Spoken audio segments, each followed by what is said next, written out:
So let's begin our next topic, that is what is our system of elections. हमारी are system लिखा है ना, तो आप इसे क्या समझ सकते हो कि हम इंडिया की अब बात करेंगे. It is too important. हमने अभी तक जो पढ़ा वो केवल इंडिया के लिए नहीं था, सबके लिए था. लेकिन ये जो है ना, ये आपको इंडिया के बारे में बताएगा कि इंडिया में कैसे होता है, क्या होता है. तो अब हम ये देखेंगे. तो ये काफ़ी इम्पॉर्टेंट है, ये आप लोगों को पता भी होना चाहिए. तो लेट्स बिगिन. तो अभी तक आप इसमें देखो, ये आपको बेसिक सी चीज़ दी जाएगी यहाँ पे. ये केवल आप देख रहे हो, केवल इतना ही है ना. उसके आगे आपको क्या बताया जाएगा, इलेक्ट्रल कॉन्स्टिट्यूएंसीज. अब जब हम इलेक्ट्रल कॉन्स्टिट्यूएंसीज को स्टार्ट करेंगे तब मैं आपको बताऊंगी कि कॉन्स्टिट्यूएंसीज जो होती हैं वो अभी हमने अच्छे से कॉन्स्टिट्यूएंसीज को नहीं पढ़ा है, और आपको शायद क्लियर भी अच्छे से नहीं हुआ है क्योंकि अभी मैंने ब्रीफली नहीं पढ़ाया है. तो अभी हम यहाँ पे पढ़ लेंगे ब्रीफली, लेकिन उससे पहले ये पढ़ते हैं. Can we say that Indian elections are democratic. अच्छा, सबसे पहले हम इसमें यही पूछा जा रहा है कि इंडियन इलेक्शंस जो होते हैं वो डेमोक्रेटिक होते हैं कि नहीं. To answer this question, let us take a look at how elections are held in India. तो अगर हमें इसका आंसर चाहिए कि हाँ इंडिया के इलेक्शंस डेमोक्रेटिक होते हैं कि नहीं, तो इसके लिए हमें क्या करना होगा, हमें इलेक्शंस जो होते हैं इंडिया में वो जानना होगा कि कैसे होते हैं. Lok Sabha and Vidhan Sabha elections are held regularly after every 5 years. अब ये क्या होता है, लोकसभा विधानसभा, ये क्या होता है. विधानसभा के आगे आप देख सकते हैं यहाँ पे असेंबली है, ठीक है ना. तो अब देख लेते हैं लोकसभा क्या है, विधानसभा क्या है. So Lok Sabha, right, it is our Lok Sabha. So अब लोकसभा क्या होती है, 1 सेकेंड. तो लोकसभा क्या होती है, लोकसभा का मतलब क्या होता है. ये जो लोकसभा, सबसे पहले हम देखेंगे लोकसभा क्या होता है और इसमें मतलब कि लोकसभा और विधानसभा में अंतर क्या है ये देखेंगे. तो सबसे पहले लोकसभा क्या होता है, मतलब कि कोई कंट्री है, ठीक है. अब हम कंट्री में यहाँ पे लोकसभा जो होती है वो किसके लिए होती है. देखो, लोकसभा जो होती है वो होती है किसको चूज़ करने के लिए, प्राइम मिनिस्टर को चूज़ करने के लिए होती है, प्राइम मिनिस्टर को इलेक्ट करने के लिए होती है. और उसी जगह पे विधानसभा जो होती है, जिसे हम असेंबली इलेक्शन भी कहते हैं, वो जो होती है वो सीएम को चूज़ करने के लिए होती है, चीफ मिनिस्टर को चूज़ करने के लिए होती है. तो आई थिंक आपको इतना पता चला होगा. अब लोकसभा कहाँ होता है, लोकसभा आपको पूरी कंट्री में देखने को मिलता है, पूरे एक कंट्री में देखने को मिलता है. और जो विधानसभा होता है, मतलब ये असेंबली इलेक्शन होता है, स्टेट असेंबली इलेक्शन उसे कहते हैं हम, तो वो स्टेट में ही होता है, स्टेट में होता है. तो स्टेट से जब स्टेट होता है तो स्टेट में देखो, लोकसभा जो होता है वो कहाँ होता है, वो कंट्रीज़ में, बड़ी बड़ी कंट्रीज़ में होता है. और उससे हम क्या चुनते हैं, पीएम को चुनते हैं. और विधानसभा मतलब कि असेंबली इलेक्शन कहाँ होता है, स्टेट पे होता है, स्टेट लेवल पे होता है. और उससे हम क्या चुनते हैं, सीएम चुनते हैं. तो ये जो लोकसभा है हो या विधानसभा हो, ये दोनों जो है are held regularly after every 5 years. ये दोनों जो है हर 5 साल में होता है, मतलब कि हर 5 साल में इलेक्शन होते ही होते हैं, चाहे वो लोकसभा हो चाहे विधानसभा, भले ही हम वो कंट्री में कर रहे हो या फिर स्टेट लेवल में कर रहे हो. हर 5 साल में क्या होता है, इलेक्शन होता है. After 5 years the term of all the elected representatives comes to an and.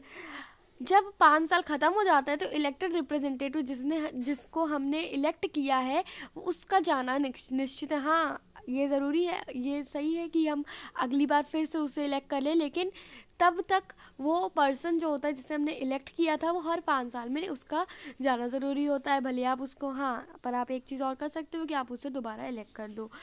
The Lok Sabha और विधानसभा स्टैंड्स डिसॉल्व्ड. तो अब ये सबसे मेन बात की, जो लोकसभा होता है और जो विधानसभा होता है ये डिसॉल्व्ड भी होता है. ये डिसॉल्व्ड होता है मतलब हर 5 साल में ये दोबारा होता ही होता है. Elections are held in all constituencies at the same time. Elections जो होते हैं वो हर कॉन्स्टिट्यूएंसीज में होते हैं सेम टाइम पे. कॉन्स्टिट्यूएंसीज क्या है, स्टेट लेवल पे. अगर आप स्टेट पे देखोगे, मतलब कि आप असेंबली इलेक्शन में देखोगे, मतलब विधानसभा इलेक्शंस में देखोगे, तो एक स्टेट को कॉन्स्टिट्यूएंसीज में बांटा जाता है. इसी तरह से कंट्रीज़ को भी कॉन्स्टिट्यूएंसीज में बांटा जाता है, उसी तरह से स्टेट को भी कॉन्स्टिट्यूएंसीज में बांटा जाता है, इक्वल कॉन्स्टिट्यूएंसीज में. अगर इसमें इतने पर्सन्स हैं तो इसमें भी उतने ही पर्सन्स. हाँ, एकदम श्योरली हम नहीं कहेंगे क्योंकि लोगों को इधर उधर थोड़ी ना भेजेंगे, मतलब कि ज़्यादातर हम कह सकते हैं कि सब जगह हम इक्वल पॉपुलेशन ही रखते हैं। Now elections are held in all constituencies at the same time. Election जो होते हैं हर एक कॉन्स्टिट्यूएंसी में सेम टाइम पे होते हैं, either on the same day और within a few days.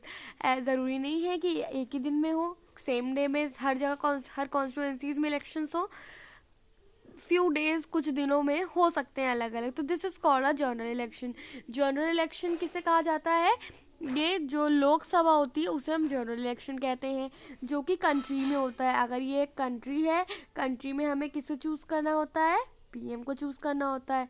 तो प्राइम मिनिस्टर को चूज़ करते जो हम हैं, जो कॉन्स्टिट्यूएंसीज जो डिवाइड होती हैं इक्वल पॉपुलेशन में, तो इसी लोकसभा को हम क्या कहते हैं?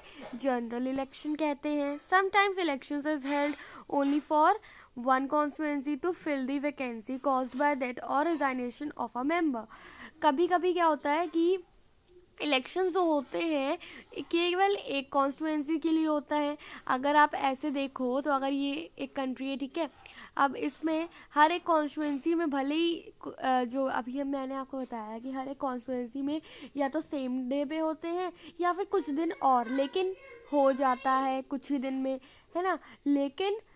लेकिन अभी आपको क्या कहा जा रहा है कि sometimes election is held only for one constituency. कभी कभी क्या होता है केवल एक कॉन्स्टिट्यूएंसी के लिए इलेक्शन होता है। अब वो एक कॉन्स्टिट्यूएंसी के लिए क्यों होता है? क्योंकि समटाइम्स क्या होता है कि वैकेंसी कॉज बाय डेथ और रिजाइनेशन ऑफ ए मेंबर। जो भी जिसको भी आपने मेंबर जिस भी कैंडिडेट को आपने चूज़ किया है, अगर उसकी डेथ हो जाती है या फिर वो रिज़ाइन कर लेता है, तो तब वहाँ पे क्या करना पड़ता है? हमें इलेक्शन करना पड़ता है। तो अब अगर एक कॉन्स्टिट्यूएंसी से अगर हम देखें, अगर इस कॉन्स्टिट्यूएंसी से किसी मेंबर की डेथ हो गई या फिर रिजाइनेशन कर लिया, तो अब इस कॉन्स्टिट्यूएंसी में अकेले फिर क्या करना पड़ता है? इस कॉन्स्टिट्यूएंसी में अगर यहाँ पे अकेले हो जाता है, किसी मेंबर की डेथ हो जाती है या फिर रिजाइनेशन कर लेता है, तो हम ऐसा थोड़ी ना करेंगे कि अगर एक कॉन्स्टिट्यूएंसी में ऐसा हुआ तो हम हर एक कॉन्स्टिट्यूएंसी में हर एक कॉन्स्टिट्यूएंसीज में फिर से इलेक्शंस कराएंगे। ऐसा तो होगा नहीं। इसीलिए एक ही कॉन्स्टिट्यूएंसी में फिर क्या करना पड़ता है? इलेक्शन करना पड़ता है। This is called a by-election. In this chapter, we'll focus on general elections. So इसी को हम बाई इलेक्शन कहते हैं। किसे बाई इलेक्शन कहते हैं? जब हमें एक ही कॉन्स्टिट्यूएंसी में इलेक्शन कराना पड़ता है, केवल एक कॉन्स्टिट्यूएंसी का इलेक्शन कराना पड़ता है। और वो क्यों होता है? क्योंकि अगर वहाँ के मेंबर की डेथ हो गई है या फिर उसने रिज़ाइन कर लिया है, तो इसी को हम क्या कहते हैं? बाई इलेक्शन कहते हैं। अब क्या कहा जा रहा है कि in this chapter will focus on general elections. इस चैप्टर में हम अभी किस पे फोकस करेंगे? जनरल इलेक्शंस पे। जनरल इलेक्शंस मतलब यहाँ पे जनरल इलेक्शन का मतलब है लोकसभा लोकसभा मतलब कि अगर एक कंट्री में होता है लोकसभा कंट्री में, और इसमें हम पीएम को चूज़ करते हैं, पीएम को चुनते हैं, और हर एक कॉन्स्टिट्यूएंसी में इक्वल पॉपुलेशन होती है। इस तरह से इक्वल पॉपुलेशन होती है और उससे हम अपने पीएम को चुनते हैं। लेकिन ऐसा नहीं है कि अगर हम एक कॉन्स्टिट्यूएंसी की बात करें तो ऐसा नहीं है कि अगर हमें पीएम को चुनना है तो ये भी पीएम को वोट देगा। हम डायरेक्ट पीएम को वोट नहीं देते हैं, ये बात है। अगर हम इस कॉन्स्टिट्यूएंसी के हैं तो हम डायरेक्ट पीएम को वोट नहीं देते। हर एक कॉन्स्टिट्यूएंसी में ऐसा कुछ नहीं होता कि हम डायरेक्ट पीएम को वोट दे रहे हैं। हम डायरेक्ट पीएम को वोट नहीं देते हैं। हम कॉन्स्टिट्यूएंसी में अगर हम लोकसभा की कॉन्स्टिट्यूएंसी की बात करें तब हम एमपी को चुनते हैं, और एमपी को चुनते हैं। और हर एक कॉन्स्टिट्यूएंसी के एमपी, हम अभी किसकी बात करें? लोकसभा की। पहले आप विधानसभा को भूल जाइए, स्टेट लेवल भूल जाइए। सबसे पहले हम क्या देखेंगे? लोकसभा, ठीक है। तो इस तरह से क्या होता है कॉन्स्टिट्यूएंसी से, आप इसे मान लीजिए कि ये कॉन्स्टिट्यूएंसी है और ये एक कंट्री है, ठीक है। अब हर एक कॉन्स्टिट्यूएंसी में क्या होता है? हम एमएलए को चूज़ नहीं कर, हम एमपी को चूज़ करते हैं। ओके, मेंबर ऑफ पार्लियामेंट को चूज़ करते हैं।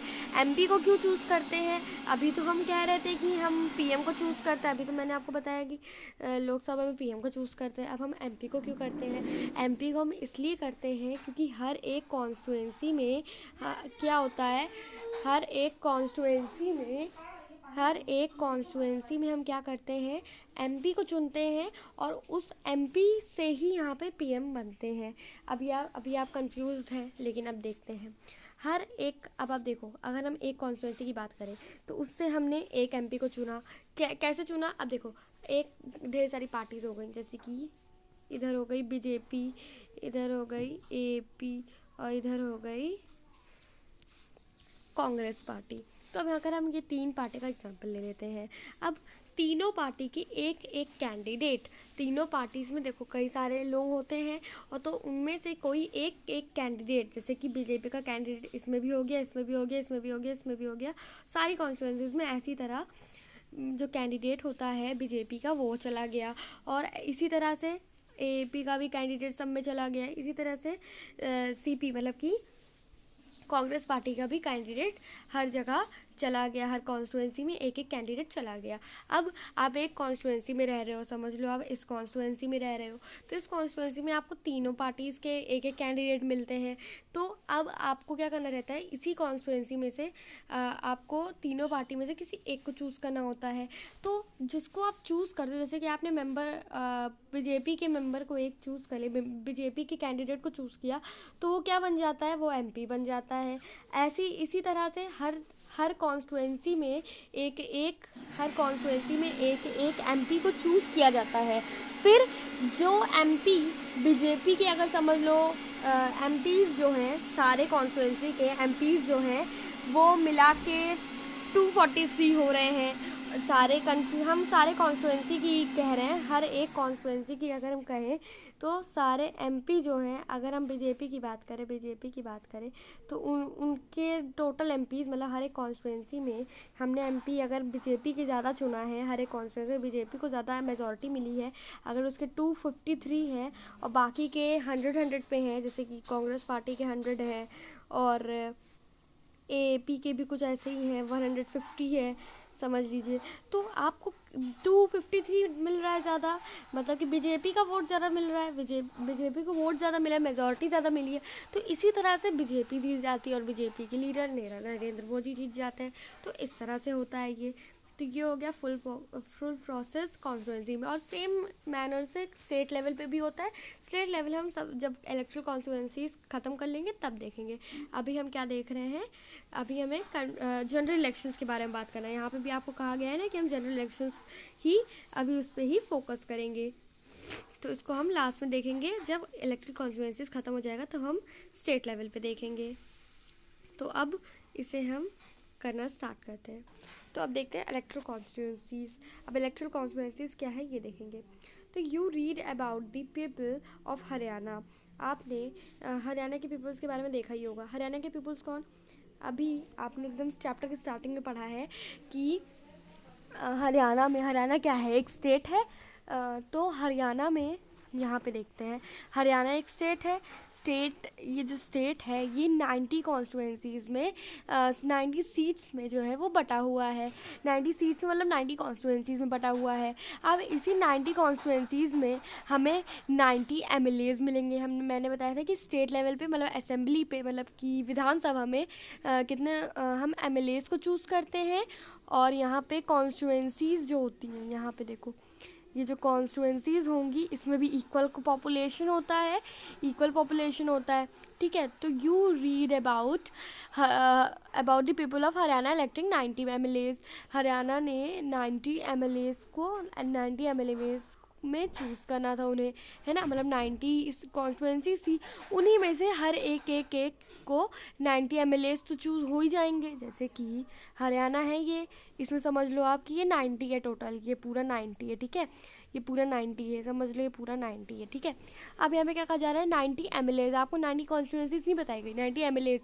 अब जाहिर सी बात है, अगर 90 एमएलएज़ है तो 90 कॉन्स्टिट्यूएंसीज़ हैं तो 90 एमएलएज़ भी होंगे, क्योंकि हर एक कॉन्स्टिट्यूएंसी में से हर एक एमएलए को चूज़ करना रहता है। जैसे कि कंट्री लेवल पे देखें, अगर हम लोकसभा के लेवल पे देखें तो वहाँ पे हमें हर एक कॉन्स्टिट्यूएंसी में से हर एक एमपी को चूज़ करना होता है। तो you may have wondered how they did that. Did every person in Haryana vote all the 90 MLAs. अब देखो, अब क्या कहा जा रहा है कि आपने पढ़ाई है अभी आपने ये पढ़ा ही है कि क्या हरियाणा के सारे पर्सन्स, हर एक पर्सन ने ऑल 90 एमएलएस को वोट दिया था? तो ऐसा नहीं हो सकता ना। देखो, हर एक कॉन्स्टिट्यूंसीज में बटी हुई है। अब एक कॉन्स्टिट्यूंसी के जितने भी पर्सन्स होंगे वो इसी कॉन्स्टिट्यूंसी के एक मेंबर को चूज़ करेंगे, एक लीडर को चूज़ करेंगे। ऐसा तो नहीं है ना कि 90 एमएलएस को, सारे 90 एमएलएस को हर एक पीपल चूज़ करेगा, वोट करेगा। ऐसा तो नहीं है। तो यही कहा जा रहा है, you perhaps know that is not the case. आप जानते हो कि ऐसा कोई केस ही नहीं है।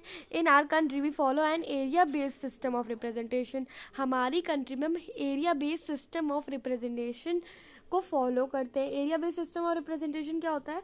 मतलब कि हर एक एरिया के, मतलब एरिया आपको दे दिया गया है कि भाई इसमें से आपको चूज़ करना है। तो आप, ऐसा नहीं है कि आप पूरे हरियाणा में पूरे 90 एमएलएस को चूज़ करोगे, राइट। तो the country is divided into different areas for purposes of elections.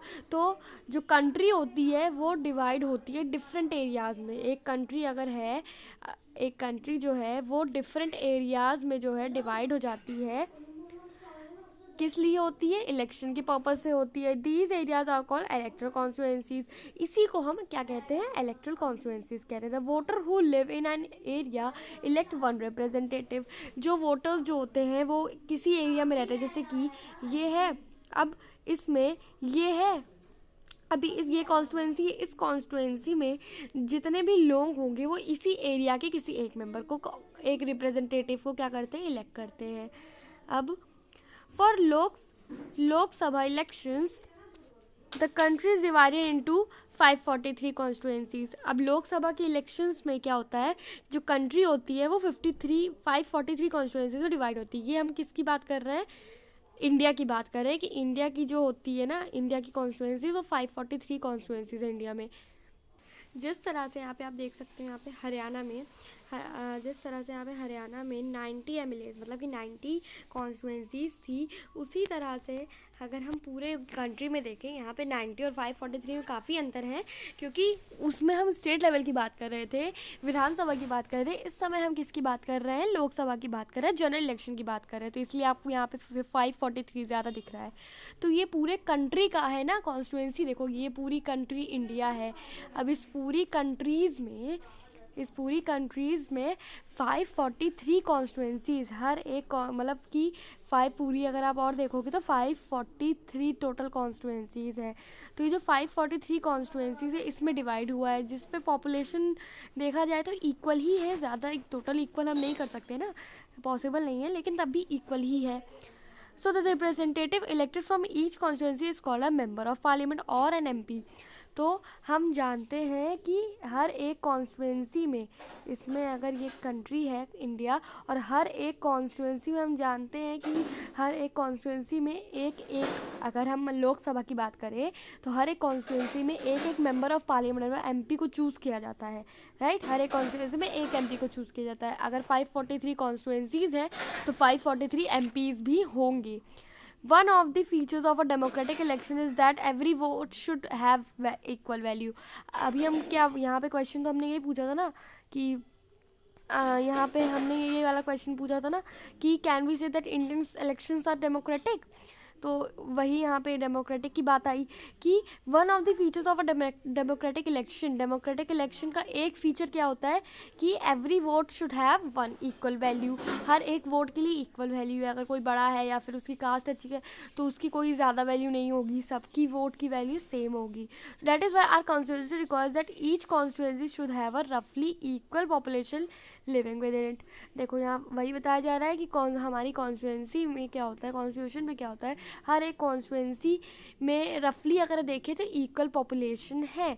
क्योंकि देखो हर एक कॉन्स्टिट्यूंसी में, जैसे कि क्योंकि देखो यहाँ पे हर एक कॉन्स्टिट्यूंसीज में हम लोग जो होते हैं, पॉपुलेशन जितनी भी होती है, पीपल्स जो होते हैं, वो एक एक एमपी को चूज़ करते हैं। और उनमें से जो ज़्यादा एमपी, मतलब कि जिस पार्टी की ज़्यादा एमपी होते हैं तो वही क्या बन जाते हैं? पीएम बन जाते हैं, राइट। तो इसीलिए यहाँ पे इक्वल पॉपुलेशन भी तो होना ज़रूरी है, तभी तो बैलेंस बनेगा। Similarly each state is divided into a specific number of assembly constituencies. इसी तरह से स्टेट की में भी यही होता है। मैंने अभी आपको बताया जैसे लोकसभा में होता है, वैसे ही हम विधानसभा में भी ऐसे ही देखते हैं, असेंबली इलेक्शंस में भी ऐसे ही देखते हैं। सेम तरह से वो भी डिवाइड होता है। In this case the elected representative is called a member of legislative assembly और एमएलए। इस केस में क्या होता है, मतलब कि विधानसभा वाले केस में क्या होता है कि जितने भी इलेक्टेड रिप्रेजेंटेटिव होते हैं उसे हम क्या कहते हैं, एमएलए कहते हैं। जैसा कि यहाँ पे हम एमपी कहते हैं, उसी तरह से हम एमएलए कहते हैं। कहाँ, विधानसभा में हम एमएलए कहते हैं और लोकसभा में हम एमपी कहते हैं। Now each parliamentary constituency has within it several assembly constituencies। हर एक पार्लियामेंट्री, जितनी भी यहाँ पे पार्लियामेंट्री होती है, हर एक पार्लियामेंट्री जो कॉन्स्टिट्यूंसी होती है, has within it several assembly constituencies.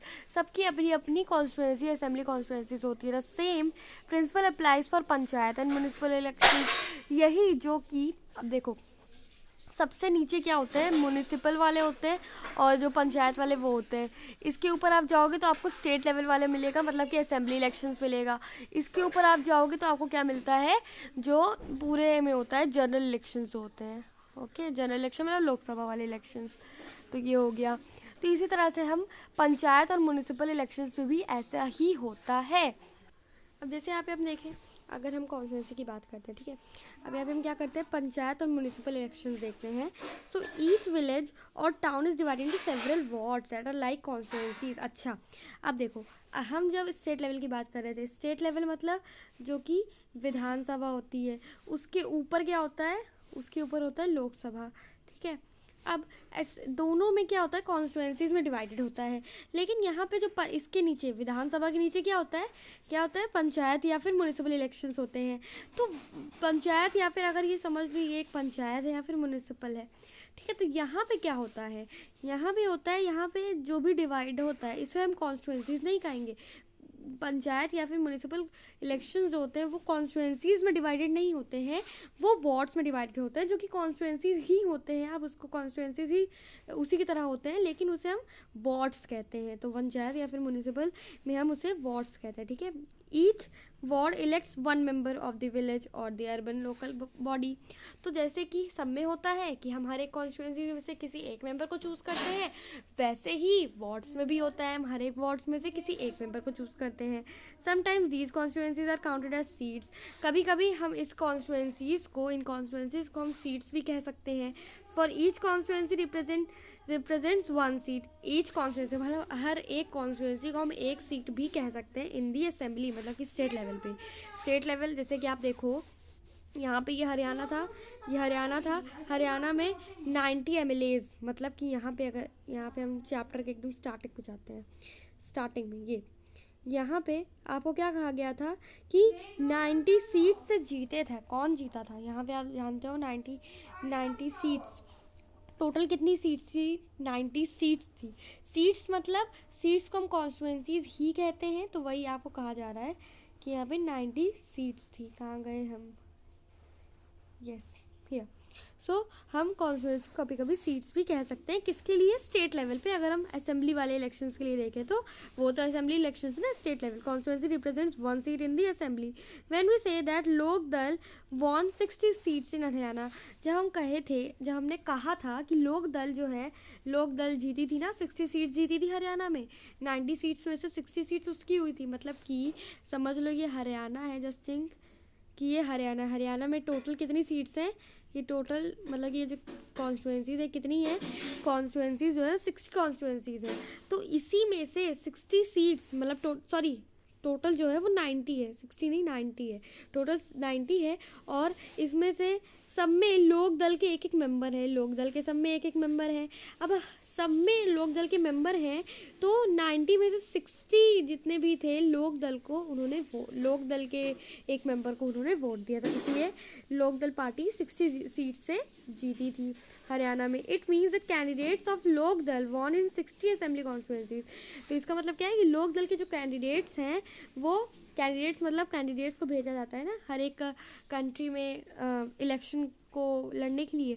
तो हर एक कैंडिडेट्स 60 असेंबली कॉन्स्टिट्यूंसीज जो थी उन्होंने जीता इन द स्टेट, एंड दस लोक दल had 60 MLAs in the state assembly. तो स्टेट असेंबली में 60 एमएलएज जो हैं लोक दल के जीते। तो अभी तो हमने कंट्री की सारी चीज़ें देख ली थी, है ना। मतलब कि इंडिया में, हमने इंडिया की बात की कि 543 कॉन्स्टिट्यूंसीज़ हैं इंडिया में, ठीक है। इंडिया क्या है, कंट्री है, मतलब कि हम उसे लोकसभा में देखेंगे तो इसमें टोटल कितनी 543 कॉन्स्टिट्यूंसीज़ है। तो हम इसमें से क्या चूज़ करते हैं, हर एक कॉन्स्टिट्यूंसी हम एक एमपी चूज़ करते हैं। हर एक पार्टी के एक एक एमपी सब में, मतलब एक एक कैंडिडेट जो होते हैं हर एक कॉन्स्टिट्यूंसीज़ में होते हैं, और उसी कॉन्स्टिट्यूंसीज़ में हम एक मेंबर को चूज़ करते हैं जो कि एमपी कहलाता है। अगर हम कंट्री में की बात करें तो, मतलब लोकसभा की बात करें तो देखो यहाँ पे आपको क्या कहा जा रहा है, गुलबार्गा लोकसभा कॉन्स्टिट्यूंसी। ये देखो यहाँ पे आप देख सकते हो 44 यहाँ पे है कॉन्स्टिट्यूंसीज, ये बताया जा रहा है आपको। गुलबाबरा मतलब काला बुरागी डिस्ट्रिक्ट इन कर्नाटक, ये कर्नाटक में इसका डिस्ट्रिक्ट है। तो ये तो इट इज़ नॉट मीन। इसके बाद हम क्या पढ़ेंगे, रिजर्व्ड कॉन्स्टिट्यूंसीज पढ़ेंगे। रिजर्व्ड कॉन्स्टिट्यूंसीज क्या होता है ये देखेंगे। फिर वोटर्स लिस्ट, चलिए इसको देखेंगे in the next video. Thank you.